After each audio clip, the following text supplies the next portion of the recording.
Hello, Brendan. How are you on this fine day? Thursday. I thought we switched positions. I thought I was that side now. And anyway, I'm all confused. But anyway, I'm to the left, which, as most people know, I am.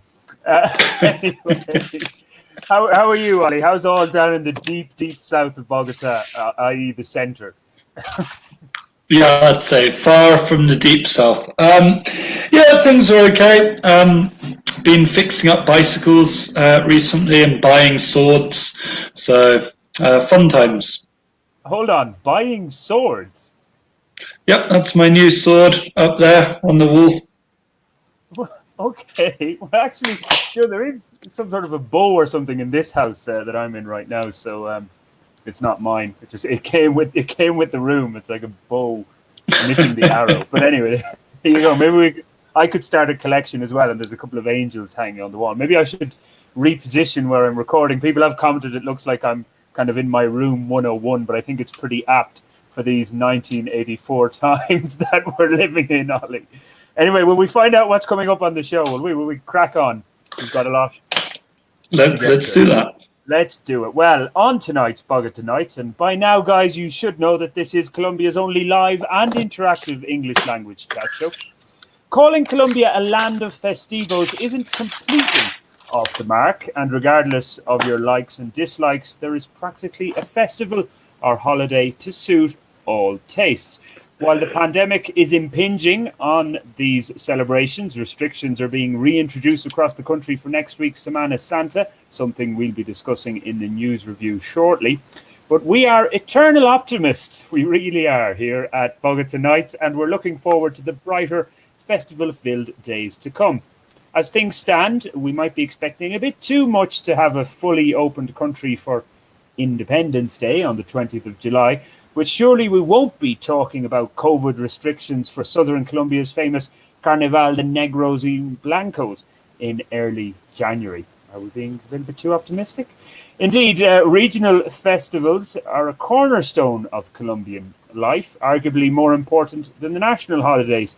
There isn't a plaza in the country that doesn't have a stage set up at least once a year.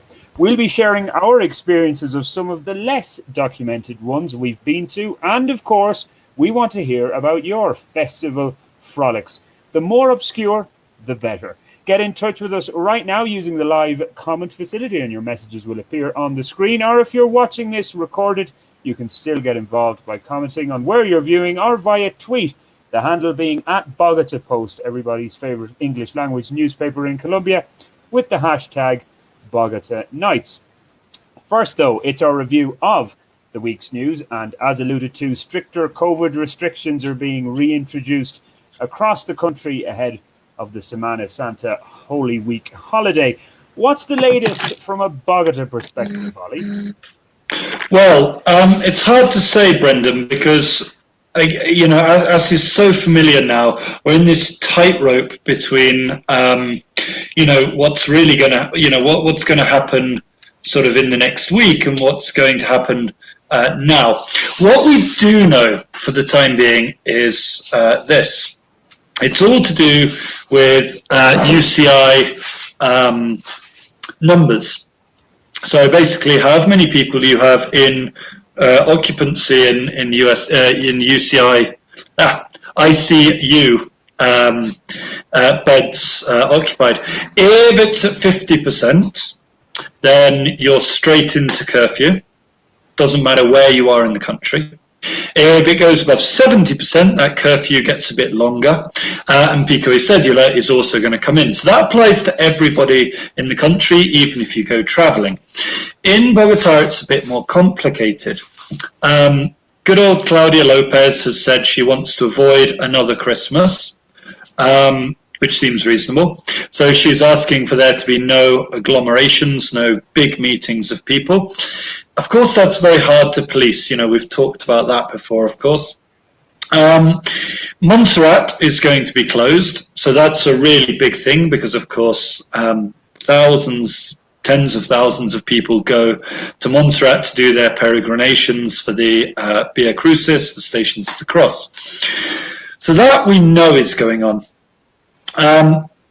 Lopez has also said that she's not discounting the possibility of sectorized lockdown, which means that she could be putting certain barrios, certain localidades, or even those funny, I can't even remember the name of them now. We had special zones, something Z, kind of a year ago, which kind of were between kind of 2 or 3 barrios at once, but kind of in the middle. So yeah, we'll see what happens there. It looks like we're following the science. So if the numbers stay low, it won't be too bad. If the numbers go up, it will be quite bad.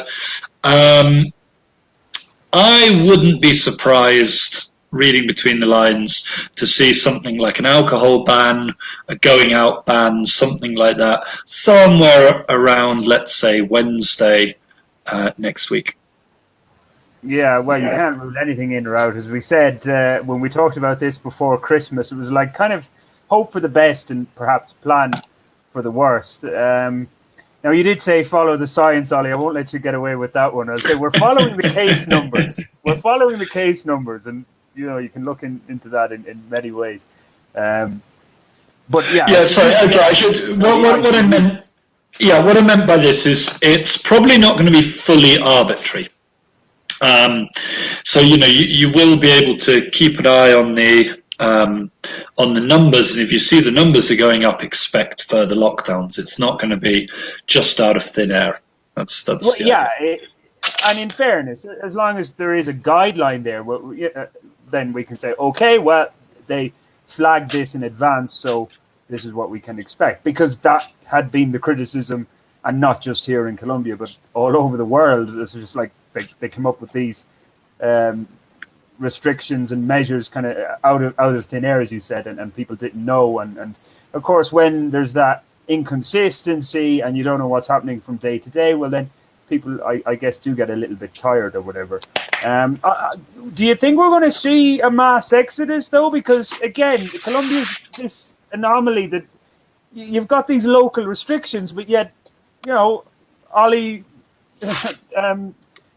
you could head off to Santa Marta and do the show from Santa Marta next Thursday if you wanted to. With no you volunteering to look after my dogs, are you, Brendan? Actually, if anyone's out there, if anyone wants to drop in a comment, I wouldn't mind a dog sitter, so I could go off to the beach. Jokes aside, yeah, exactly. I mean, it does seem bizarre. Not only that, Brendan, you could go abroad. You could, you could be bringing it in from other countries. It does seem bizarre to have these, this selective appliance, especially if you're saying that, you want to sectorize things. If you're saying, well, these zones where it gets high, they're going to be locked down, other zones are going to be left open. Surely you're just creating a caravan effect. So we'll see. Yeah, of course. Well, I mean, look, when up this part of the city was in the strict lockdown, we were one of the last places to go into it when they had those sectorized lockdowns, strict lockdowns. I mean, Terminal Norte is here. I could technically just walk to the terminal and got on a bus and headed off to another part of Colombia. But anyway, look, it is what it is. We'll monitor the situation. As of now, we are going to go into a curfew from midnight to 5 a.m. Isn't that correct? We're not. I thought Bogotá was as well. I'm reading your article. I thought it certainly wasn't my article. It was our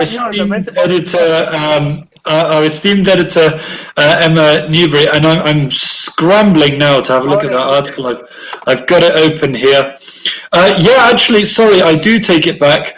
Yes, a night curfew will begin this weekend, of course, because we're at 65% ICU occupancy. Yes, you're quite right. I was thinking about Cundinamarca, which some parts are going into lockdown next weekend. Yes, that's quite correct. There will be a night curfew as of tomorrow. That's from midnight until 5, so you're probably not going to see too much effect.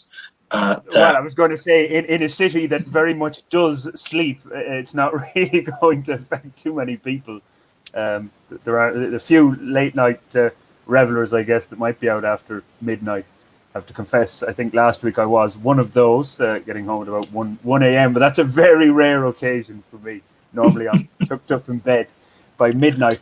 Just, Molly, we were talking yesterday. There's a little bit more vaccine news. I just see a headline in Blue Radio today that better news again is that the Janssen vaccine has been approved by Invima, so we can expect vaccines from that particular laboratory or company to come this way in May. But then, is there signs? Now, it's not in Bogotá, but in other parts of the country of this vaccine hesitancy that we've seen across Europe, not so much in the UK, but across Europe. Are we seeing signs of it here? Yeah, it's hard to know, isn't it? There was a report about Bucaramanga recently that said about a quarter of Bumangueses don't want to have the vaccine at all. Another 27 are really in two minds about it. They're not sure. So we're looking at more than 50% of Bucaramanga, which, let's not forget, Bucaramanga actually leads Colombia on most human development indexes. In terms of education, in terms of health, in terms of kind of inequality or equality. So it's quite surprising. Of course, it is one of these kind of things that Colombian liberals never like to talk about, which is that actually the most horrifically conservative and sort of reactionary cities like Medellin and Bucaramanga often are much more sort of efficient and better functioning than the notoriously liberal cities like Pasto or Bogotá. But it is a bit of a surprise nonetheless. Bucaramanga isn't the sort of place where you expect there to be a lot of people that are being whipped up by fear campaigns on social media and stuff like that. So yeah, it's a bit worrying, I think. And like you say, we've seen this problem in countries like France. It's certainly not limited to Colombia. Yeah, well, I mean, look, I won't go into the whole ins and outs of it. I had a blog story a few weeks ago where I had my own doubts about getting the vaccine. Now, as I've said before, I'll be waiting at least probably until November to be in a position to get it here. Although maybe not with the way things are going. Let's see. But when I think of Bucaramanga and Santander, of course, I just always think of that man with the kind of long johns, but it's called the breech straps. What's the former procurator? Yes. His name is escaping me now, but I always fucking hell, yes. I was in an audience with this man years ago. I can't remember. He's very Londoño. Londoño? No, there we go. Yeah, is it? I think so. No, it's certainly along those lines. Londoño. I'm thinking of Rodrigo Londoño. It's one of those sorts of names anyway. Yeah, I think it's got an L in it. Terrible that I can't. Yeah, it's got that Enye. Angela's going to find that out for us. By the way, Angela, our regular. The guy that actually looks like Mr. Toad. Ordóñez. Ordóñez, yeah, that's it. Yeah, exactly. He had the Alejandro Ordóñez, yeah. He's a real piece of work, yeah. Well, he's rather conservative, but fair play to you there, Ollie, for talking up the Conservatives, because last week, when you went on a rant about gun control, you lost our American conservative. You were, maybe. So now you've brought back in the conservative fold. But Angela, just telling us that Bogotá will be a paradise as usual. No need to sectorize lockdowns right now. Reporting from the province, I think Angela's out in Boyacá. We've seen more and more Bogotanos coming to visit since the holiday weekend. Okay. And I guess, I think with the over the next few days, there will be, I'd say, a few more heading out into the towns. And thanks to Maria, we eventually got the name, but you got in there as well, Ordóñez. Unfortunately, there's no prizes to give away for getting that one. So just to come back in again about vaccines, Brendan, just to sort of let you know where we are. We got another 100,000, I think, today, which puts us at sort of nearly 3.5 million. So, things are ticking along on a big thing, on a on a good rate. I think one of the other big problems that's starting to come into play now is it's all very well giving out vaccines in big population centres. Getting it out to the sticks is going to be a real problem. You know, most of these so far are Pfizer vaccines, which means they need to be kept cold.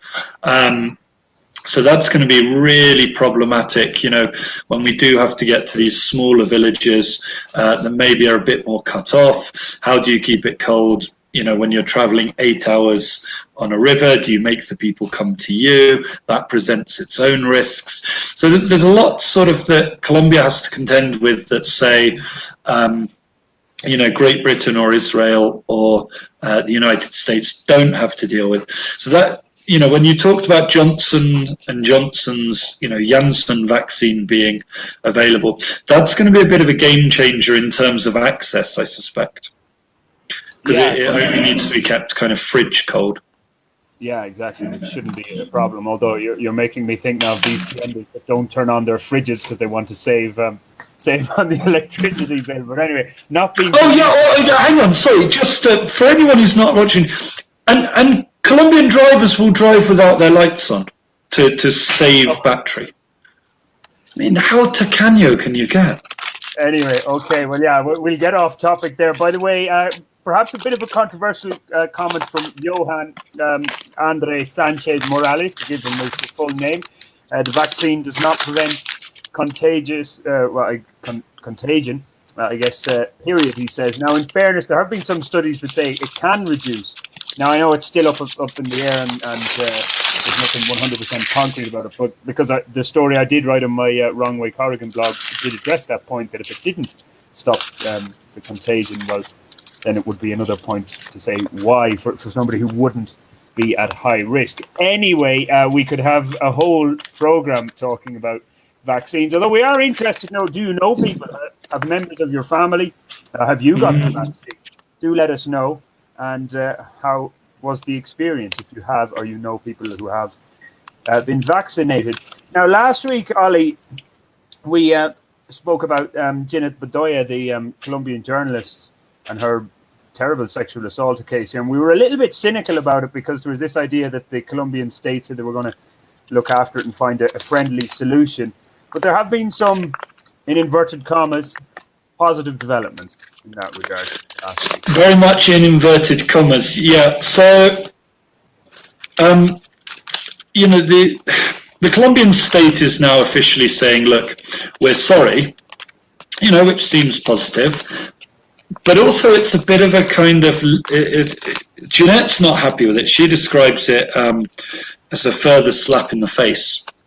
And that's a fairly reasonable comment, because what they've done is they've said, look, we're really sorry that we made you go through a trial in which you were forced to confront, you know, she said, I think we talked about this last week, she said that one of the most harrowing parts, you know, almost as bad as the assault itself, was having to repeat it all again in court in front of the men who had perpetrated these acts, you know. And this is something which hasn't been the case, you know, this form of trial hasn't been the case. It hasn't been standard operating procedure in many countries. So Colombia is backwards a little bit there on how it sort of deals with rape trials. And what they've done now is they've said, look, yeah, we probably did the wrong thing in making you relive the events, which is definitely not the same as saying, you know, oh yeah, well, this is our fault. Remember what she's saying. She contends that this was done with explicit state backing. She doesn't contend that the state doesn't care about this. She doesn't contend that the state were happy about it. She contends that the state actively helped organize this attack, this situation. And so to kind of step forward and say, oh, we're taking responsibility for procedural details and leaving very much that elephant in the room of, yeah, but who gave the order? Yeah, okay. So a kind of Colombian state response to very much a Colombian problem. So Exactly. It's this kind of way of saying, well, we've said sorry for something. You're going to go, well... Yeah, not exactly the thing you should be saying. I mean, I understand where Jeanette's come from. In a way, it's worse. If they just ignored the whole thing, in a way, you could have had more of an open line. The fact that they are apologising for one thing and explicitly not apologising for the other thing, it seems like a statement there. Yeah. Okay. Well, again, we'll see what happens. It's an ongoing case. It has been for years, so it might take another few years as well. Decades indeed. Anyway, guys, just to let you know, after 9:30, we're going to be talking about our favorite Colombian festivos. So if you've got any festival frolics to share with us, what are your favorite Colombian festivals? We mentioned in the introduction, the more obscure, the better, perhaps, ones that we don't know about. Obviously, the Carnaval de Barranquilla is popular, Cali's festival's popular as well, the Medellin Flower Show and things like that. But ones maybe that aren't well known, do let us know. We'll be talking about that just after 9:30. Now, last week in our show, we talked about Arauca as a kind of lesser well-known place to visit, but there's been an exodus of Venezuelans into the country there. Okay, that's been happening for years, but in the last few days, worrying developments on the border, Ollie. Yeah, so this does seem to be based on the fact that the Venezuelan military has started up some sort of operation, and that's pushing people across the border, as these things do. That closed border. Again, it's one of those things that, where on paper collides with reality. But anyway, so yeah, there's been a particularly large influx into Arauquita, up there on the Venezuelan border. And we're seeing the usual tensions rise. There seem to be some sort of rumours that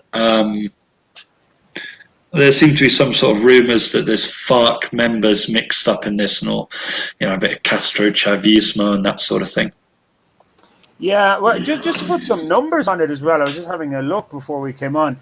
They say almost 4,000 have fled into that part of Arauca in the last 3 or 4 days, which is more than the total that entered between the 1st of January and the 7th of March. So, in fairness, that just shows you how bad the situation must be from what they're fleeing. Well, I mean, people don't often flee good situations, do they? I mean, without wanting to be too glib about it. So, yeah, I mean, look, it's obviously problematic in Venezuela and has been for many years. God knows what Maduro is up to. The man's an absolute loose cannon. I think what we all hope is that this doesn't, continue to get ugly after those pamphlets we saw going up in Kennedy. What's happening next? Where does this rhetoric end? Is it, right now it's just rhetoric. We haven't moved on to assaults yet, but that's the next stage, really. Well, yeah, Ali, I mean, and is this exaggerating the point to say, we talk about the new Cold War between the US and China? You could say that we've been having a kind of Cold War between Venezuela and Colombia to a much lower degree, in fairness, but could it heat up with incidents like this? And obviously the backlash we've seen here in some sectors after the Colombian government's announcement to regularize the situation of Venezuelans here and things like that. Like, could it get out of hand? Well, I'd be very surprised to see war. That seems like it's the sort of thing that seems like it would be a step too far, I suspect. But I mean, for one reason, I don't think the Colombian military would want to go and have a fight with Venezuela, who are pretty tooled up. It's funny how a lot of oil money managed to find its way into tanks and planes rather than into the pockets often of the needy.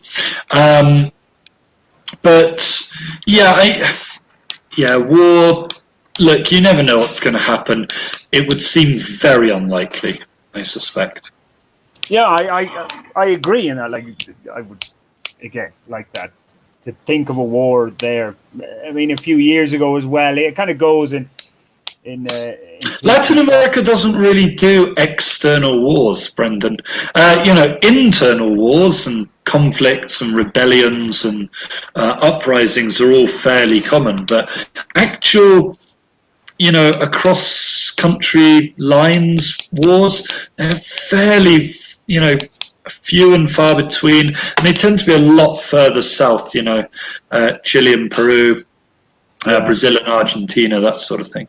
Would I be right in saying that the last time Colombia did have a proper military engagement with another South American country was the Peru incident back in the...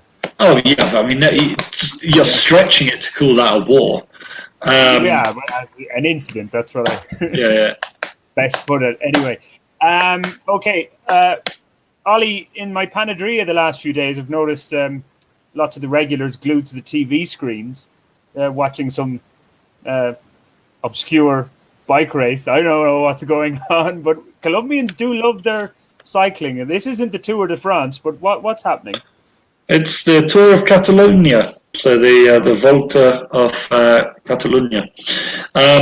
It's a training race basically for most people, Brendan. It's for a chance for people to get in form, have a look at everybody else's form, and sort of and get an idea of where everyone is. Different people will have different targets over the season, so different people, will be looking to win, looking to be top 10, just using it as a training ride, different things like that. But it's nice to see Esteban Chavez showing good form. He's a particularly nice guy. We've had a couple of interviews with his father in the Bogotá Post. He's lovely. We love him. He's nice. Has a wonderful, by the way, wonderful foundation that his father runs. Worth googling on our website. The Esteban Chavez Fun Foundation for young cyclists, helping them out of poverty. Well, you seem to be overly mentioning Esteban Chavez to the detriment of everybody's favourite Nairo Quintana. How is he getting on over in Catalonia? I haven't been watching Nairo, to be honest. No, he's not your favourite, is he, Ollie? Come on, just say it. I don't dislike Nairo Quintana. What I dislike more is the way I think that he's not judged. He gets a free pass where other Colombian cyclists don't, which I don't think is fair. Okay, fair enough. Guys, let us know. Are you in the Quintana camp or not? Is this treason that Ollie is speaking right now? By the way, Johan, thanks for your comment on the festivals and carnivals, as you said, which you don't have. We'll get to that in a second. One last thing, though, just to say hard luck to the ladies of America, the Cali. We mentioned them last week in that Copa Libertadores final, but they lost to that Brazilian team, which I'm not even going to bother trying to pronounce. But they lost 2-1, but I just wanted to mention that. And my beloved Millonarios, of course, lost to Nacional. I in jest, I'm not a fanatic, not at all. Anyway, Oliver, let's get on to festivals and holidays and all that kind of stuff. And as we said at the start, hopefully, guys, in maybe 6 months' time, we'll be able to move a lot more freely around this country and enjoy some of these festivals. We're kind of breaking them down. We might as well start with the big religious ones, considering this day next week will be Holy Thursday. Jueves Santo y Viernes Santo. We call them Holy Thursday and Good Friday in English, of course. And both days are holidays here. They don't have a holiday for Easter Monday, which seems a little bit odd. But anyway, what normally happens on. Yeah, no, I don't get this whole thing about not celebrating Monday. I mean, look, I'm not a very good Christian. Well, I mean, I'm not Christian at all. You've got to go back a long way in my family to find any sort of, religiosity. But I don't really, I understand the kind of Protestant thing. You kind of go, oh no, Jesus is, being nailed to a cross. That's pretty bad. Let's have a sort of a public holiday thing. And then Saturday you go, oh, that's sad. Let's get on with life. Sunday you go, oh, he's alive again. Monday, way, we're going to have the day off work. We're so happy that, Jesus is alive. That's great. Whereas Catholics, or at least Colombian Catholics, Latin American Catholics, it may be different in Ireland, they kind of seem to go, oh yeah, Jesus is getting sold down the river to the Romans for 40 pieces of silver. Yeah, let's have a holiday. Oh, Jesus is going up on a cross. Brilliant. Let's have another holiday. Jesus is coming back to life. Nah, let's go back to the office. Not really into this. I want to do the marching around, celebrating the stations of the cross, really digging into when he gets stabbed and when he falls over and all this kind of minutiae of the torture. Whereas it kind of...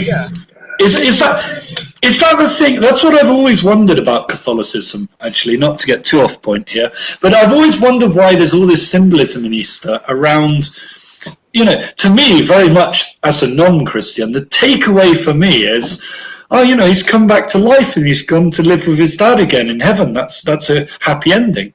That's my takeaway from it. It seems to me like the Easter takeaway is, no, let's focus on the pain and the torture and the death and your sin.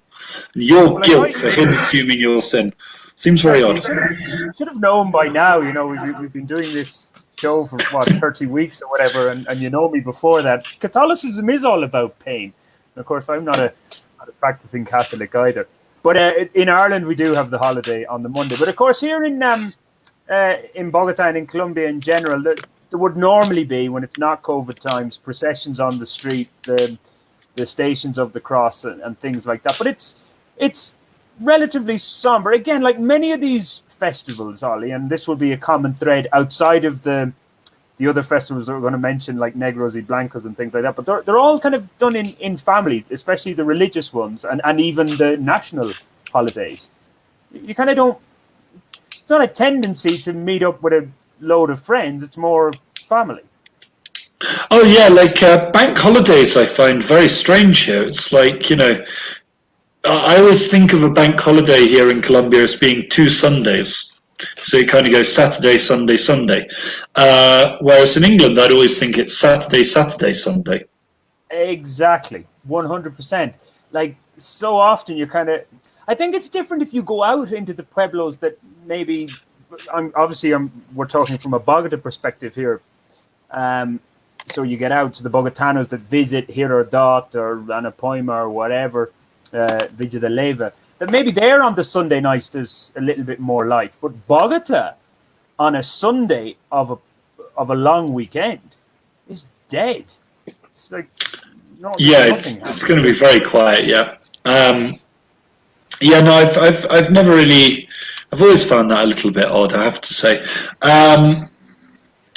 And again, people take the opportunity when the national holidays fall in the middle of the week, but we'll get onto those later. In terms of religious festivals, though, it's funny, isn't it, that when we were talking about this, we were thinking, Colombia is a very highly religious country. There's lots of religious festivals, but then actually there's not. Like you say, there's, okay, maybe it's more celebrated in the home, but we just had the Dia de San Jose. I don't notice anything going on. When it's Corpus Christi or the Ascension or the Assumption or any of these ones, I don't really notice any big difference apart from more people in the park. Yeah, well, it's just another day off, really, and that's it. It's take a day off work. There's no need, I guess, to celebrate. Or, again, as I said, here in Bogotá, people tend to get to their fincas if they have them or go to the warmer climes. And there, you would get a little bit more life on the Sunday night of a long weekend. Of course, the big one, though, that does buck the trend in many ways is Noche de los Velitas, the 7th of December. Mm. That's well, especially I have to say, like I think it was maybe the first one I had in a barrio. No, that's not true. I think anyway. But this year, last year's one in Barrio Santandercito, like it was really lively in the middle of COVID and all this kind of stuff. Surprise, surprise, the cases rise afterwards. But like it was like a street party atmosphere around the whole barrio. I thought, so it wasn't just one family staying with one family. They were all just getting together. Now the argument could be made in that particular barrio. It's all, well, I don't want to use the term inbred, but they're all related. So yeah, it's all like one big family in many ways. But yeah, have you noticed that though? It's kind of a lot livelier that night. Oh yeah, I mean that's huge. But again, I mean part of Belitas is kind of sitting on the steps of your house with the candles, isn't it? Or going to the local park if you live in an apartment block, that sort of thing. So it does kind of engender that kind of togetherness. Yeah, okay. And then, well, of course, the other big one, I know we mentioned this before, it was our Christmas special show, but Christmas here, it's all about the 24th of December. And then it's a go slow after that, really. Yeah, until kind of Magic Kings, the Mage Kings, such a much better name than Three Wise Men, frankly, pales into insignificance compared to the Mage Kings of Spanish. That's fantastic. It's one of my favourite things about Christmas. And that ties into local, because we're going to kind of talk about regional and local festivals. And there's Barrio Egipto down the center south of Bogota. They have a big Los Reyes festival when it's always the 6th of January, or do they move it on to the bank holiday that's always the week after? I forget. But anyway, around that time it's their Los Reyes. Yeah, it's a movable feast, that one. Yeah, I've heard it called, now of course I didn't come up with this name, Ollie, but I've heard it called a Ñero Fest, which I'm sure are those of you who are well familiar with Colombia know where I'm going with that. But it's an interesting. I used to spend a lot of time there. I actually didn't miss it when I lived closer to the center. Of course, it didn't go ahead this year, but maybe if I'm still around next year, I'll get down and see my old friends down in Barrio Egipto. My university, by the way, if anyone is interested in Egipto or yourself, Brendan, my university does do an outreach program supporting tourism in Egipto, which is worth checking out. If you go to the Externado website, you'll find that. But yeah, let's get on to these national holidays, shall we? Yeah, just going to give a quick shout out. Oh, yeah. People are telling us about the festivals and different events in Bogota, the Festival de Verano, Roque el Parque, things like that. We are going to talk about them shortly as well when we're kind of talking more on a regional level. So do keep firing those in, guys. Thanks for the messages. So yeah, the national holidays then, the kind of Grita de Independencia, the 20 de Julio, because you can't really call it exactly the day they got independence. But that's the big one in many ways. But also we've got the 7th of August, the Battle of Boyacá. Again, like what happens? There's a bit of a military parade for the 20th of July. Well, I was in 7 de Agosto today, actually. But there's not much going on. Is it? I always feel like here, the 7th of August is the bigger deal, and perhaps in other parts of Colombia, it's the 20th of July. But they come next to each other. They're very close, in the calendar.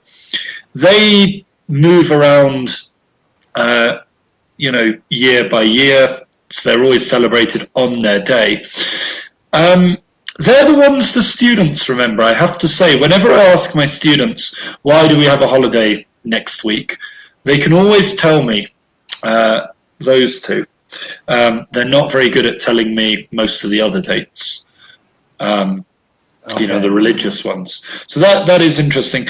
Yeah, it's interesting that it's certainly not like the 4th of July, is it? Like there's not it's not like the whole country shuts down and really kind of gets into their, a few more flags you might see, you hear some planes outside. I was in here a lot for 20th of July a few years ago, maybe 4 years ago. And yeah, it was like there was an impressive, not just military parade, but kind of all sorts of people were parading. I guess Girl Scouts, Boy Scouts, the local school. So like it was lively enough. It was different to anything like definitely it happens on that sort of level. Yeah, I mean, if you look at the kind of, like libraries will have events and,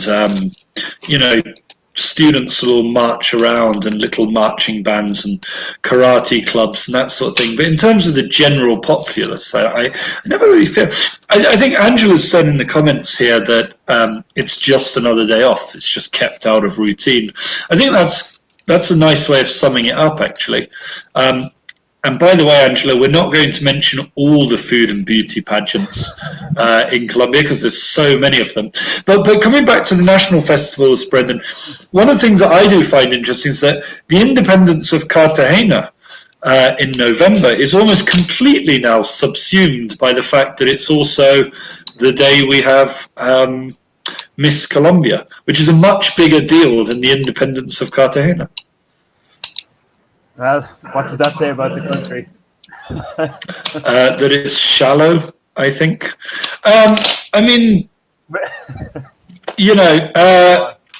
let's not. I mean, I don't want to dig down too much, I have to say, into the beauty pageants without, risking the accusation of being woke. I think a lot of them are just, tawdry, frankly. Well, in fairness, I do have a small anecdote on the beauty pageants. When I was in Villa for their New Year's Eve festival, which also kind of coincided with Blancos y Negros, which we're going to talk about in more detail, I guess, shortly. But for the beauty pageant, so I guess about 10 or 15 girls on stage. And I think all of them, bar one, their favorite food was sancocho de pollo. And then there was one rebel. No surprise. Well, there was one rebel, I think, who said it was a pizza. She obviously didn't win. That wasn't in the script. You're not allowed to say that. How dare you? But anyway, that was my experience of the beauty pageant down in Villagarcon in Putumayo. But yeah, so the national days, like they pass off their day off, and of course you can get the bad luck then when any of them fall on a Saturday or a Sunday. It's just tough luck. That's the way it goes. No, if it's a Sunday, it does move back to the Monday. Does it? Oh yes, because remember Saturday is a working day in Colombia. Of course, yeah. That's why it moves on. My contract does state I'm meant to work on Saturdays, and I do occasionally get roped in. But yeah, let's move on to those. You mentioned Beer Garçon there. Let's move on to those. I think this is where the kind of backbone of Colombian celebration really is.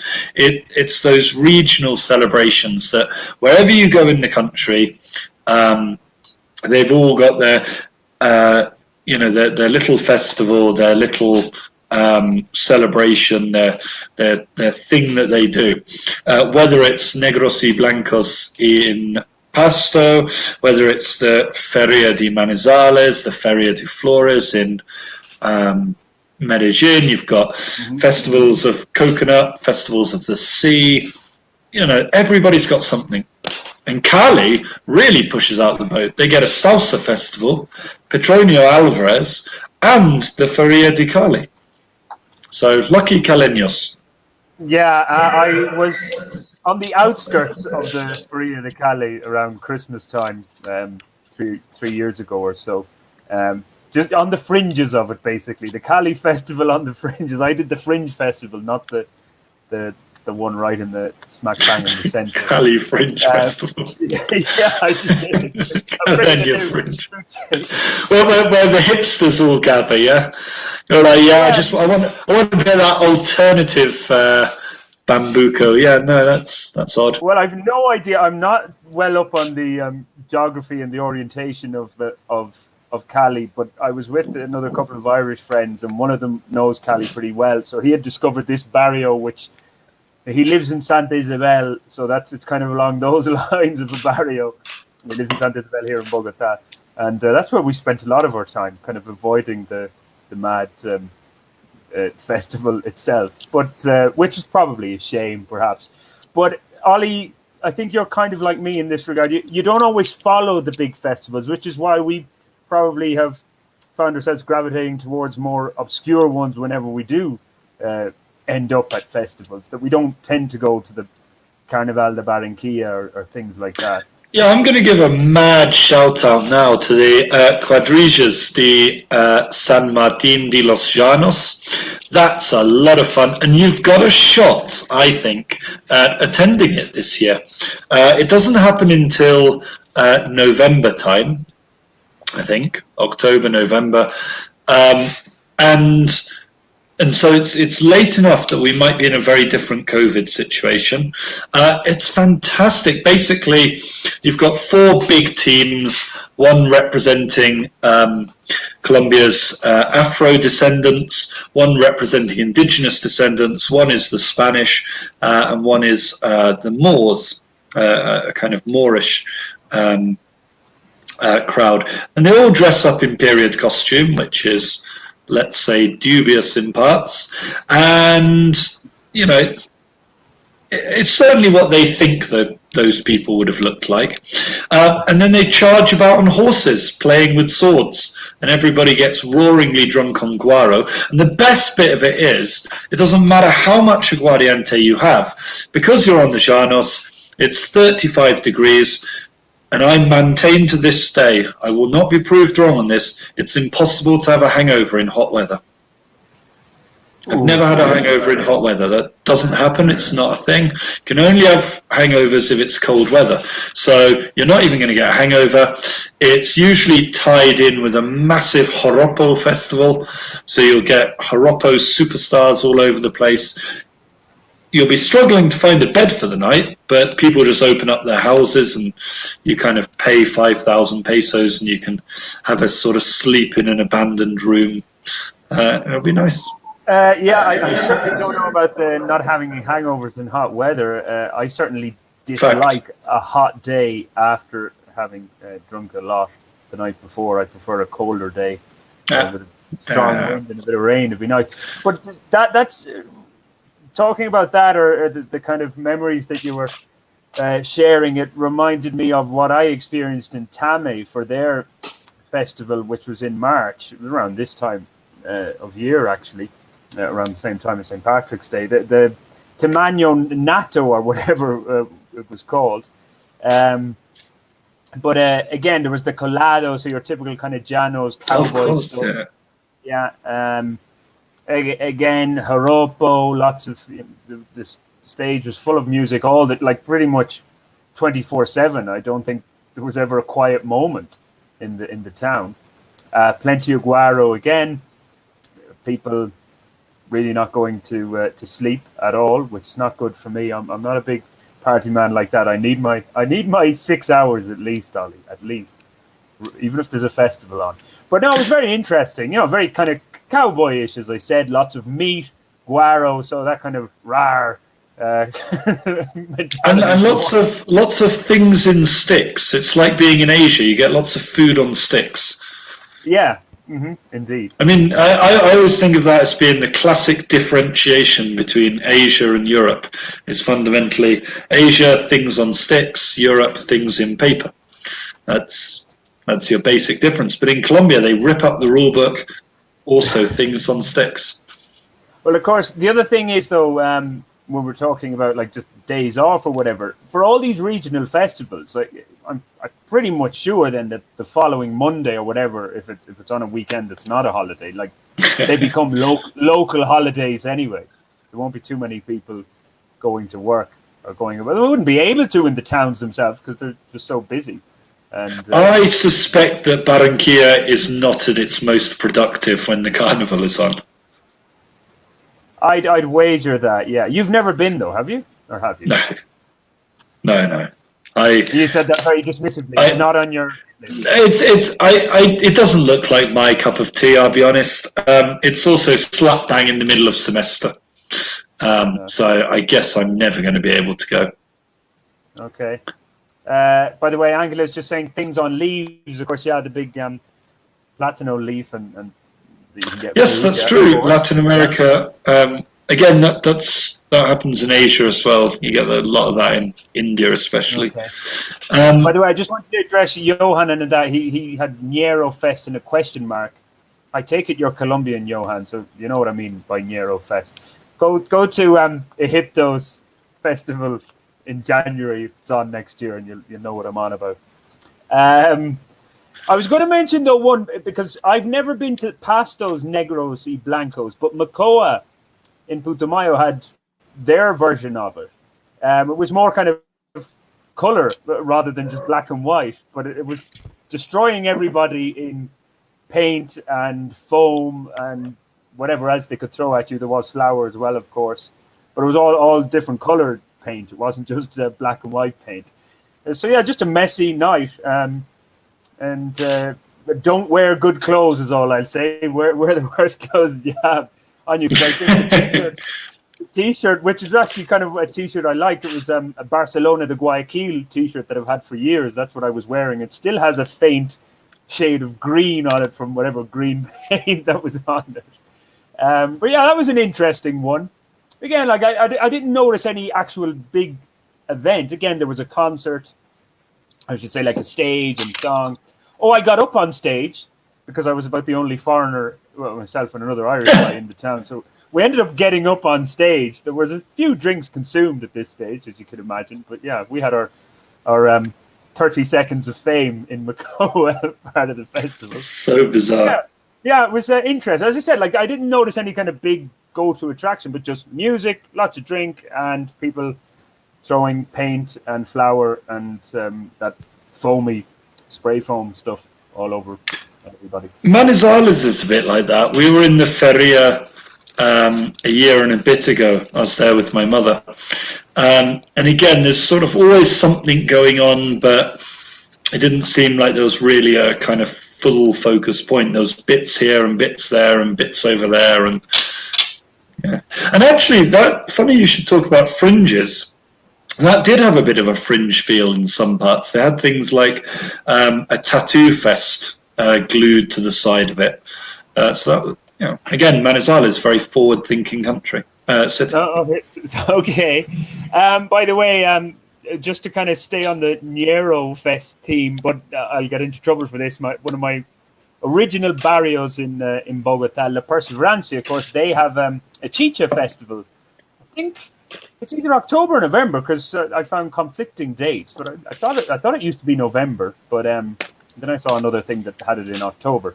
But again, that gets good numbers. Of course, La Perseverancia wouldn't be known as one of the safest neighborhoods in town, but for the festival, it gets decent numbers. And my good friend Fernando, who owns a tienda there, his suegra, his mother-in-law, is actually quite famous. There's now a big mural in her honor on Calle 31, just up from the Quinta. You'll see a big painting of her. She's become famous for making chicha. Are you a La chicha? Madre de Chicha. Yeah, are you a chicha fan, Ollie? Chicha is one of those things that, it's nice to try once so you can say you've done it.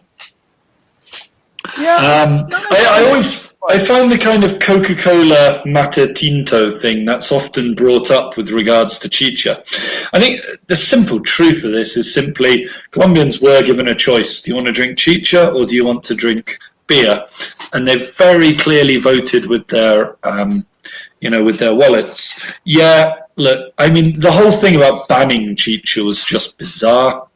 I don't understand even today why we can't have chicha everywhere in the city. That just seems absolutely retrograde.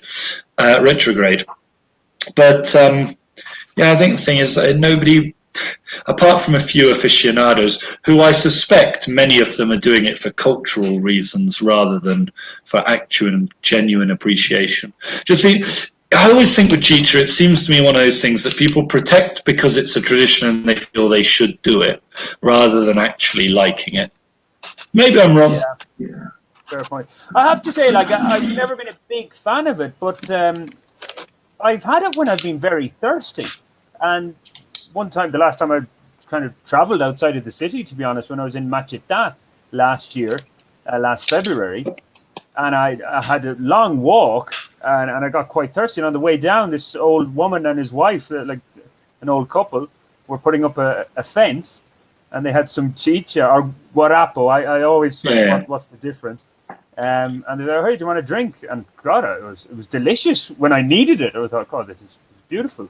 But there, I guess I probably would have taken anything at that stage, considering how thirsty I was.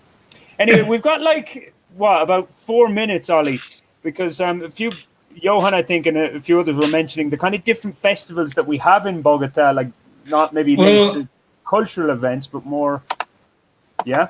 What were we going to say? Maria Carolina Mataron here mentions the Festival di Verano, which contradicts Johan's thing about not having carnival. Yeah, the Festival di Verano has been going on for years now, and I used to have a lot of fun sort of talking to Colombians who would say, no, there's no Festival di Verano, it doesn't exist, we don't have Verano. And I'd go, there's a sign over there saying Festival di Verano. What are you doing? But it seems to be invisible to a lot of Bogotanos, but there's lots and lots of events, kite flying activities, and of course Rock al Parque is part of that. All of the many of the al parques affiliate to the Festival of di Verano. So it's quite a big event. I'm going to kind of jump back there a second because you mentioned kites, and of course there's the big kite flying festival in Villa de Leyva, yeah. Now that could be another one that maybe, if things go in our favor, that you could actually have in person. It's August, isn't it? Yes, might be early September, but yeah, I think it's August. Yeah, okay. And then another kind of strange one, I know this is borrowed from... but what else happens in August, Brendan?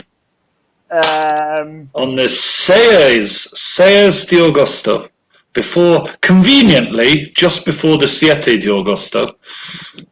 Go on, you've lost... Bogota's birthday. Oh, of course. So, which seems to me a little bit contrived that coincidentally it just happens to be, a one day that's guaranteed that everybody gets the next day off work, so people run out. But it does mean fireworks. You gotta celebrate the capital's birthday, of course. Has to be done. I just want to very quickly address this point here, because Angela's saying there was black publicity by beer companies back in the day about chicha. And I just want to quickly address that, because I think this is something advertising companies like to do a lot. That they claim their success and they kind of we were so successful, we stopped the whole nation drinking chicha. I really do think it's just a simple fact of, as you'll see in many parts of Colombia, if you've got the choice between guarapo and beer, not very many people choose guarapo. They choose guarapo when they can't afford beer or when beer's hard to get hold of. Not when they've got the genuine option, I think. Well, Ali, I've absolutely no complaints with you having a go at marketing companies, whatever. My love affair for marketing companies. It's about as much love as I have for Xi Jinping. Anyway, I couldn't think of anybody. There you go. Just this obscure reference. The Rock al Parques, Jazz al Parque, all of those, are any of those? There are some of those closer to the end of the year that, again, might be a chance that they go ahead. Well, Filbo, the last I heard, Filbo's semi-going ahead. But yeah, it's very strange. We don't really have information about most of those, so who knows? Okay, I guess we got the way. Oh, and one other thing, and I go on kind of jumping back and forth here, but another regional festival that's popular, even though borrowed from Spain, the Tomatina. Yeah, in Boyacá as well, of course. What's the town? Angela will write in. She knows. She's our Boyacá representative on this show. Yeah, I would have no idea exactly where it is. It looks like quite a lot of fun, though. Yeah, again, one of those festivals. Don't wear good clothes. Don't be wearing the Sunday best. Anyway, that's our hour up. Our producer I don't know if he's asleep. He hasn't written to us, but Sutamachan, yes, that's right. Yeah. Okay, we've got the name in just at the end. Okay, Ollie, have a good week. Are we back? Hoy en ocho? I think we're going to be hoy en, what is it, Kinsey? Or is it 16? How does that work? I don't know. I don't know how the weird counting system works. Because I think you get one extra day, don't you? So it'll be hoy en Kinsey. But yes, of course it is, because you get quinceañas, yeah. I guess Kinsey dias. Okay. Yeah. All the best, have a good Friday. Ciao. Indeed. If our producer is watching. If he is watching, he may have fallen asleep. Sophomore, are you there? Can you hear us? See, we're not in control of the fair. No, we're not. We hardest it is to believe, we do have a producer. Who appears to be gone absent. He doesn't have a go or influence in terms of content, which maybe he should. But he normally takes us off air. But anyway. Yes, we've normally got a reminder to say, 1 minute left, 5 minutes left. So and there we get it now. We got it. Sophomore, we're ready to say goodbye. Let's just say he's very. There we go. Okay. Yeah. Ciao.